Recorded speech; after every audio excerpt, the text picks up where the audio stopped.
Meaning of Francis Beaumont. Francis Beaumont. Francis Beaumont.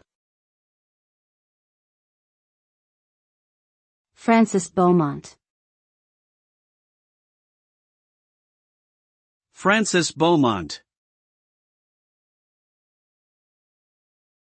Francis Beaumont was an English playwright, born in 1584, who was best known for his collaborations with John Fletcher.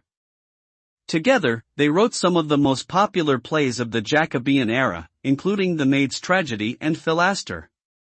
Their works were noted for their wit, inventive plots, and sophisticated characters. Beaumont's individual works, such as The Knight of the Burning Pestle, are also highly regarded. Despite his relatively short life, he died in 1616 at the age of 32. Francis Beaumont left a lasting impact on English theatre and is remembered as one of its greatest dramatists.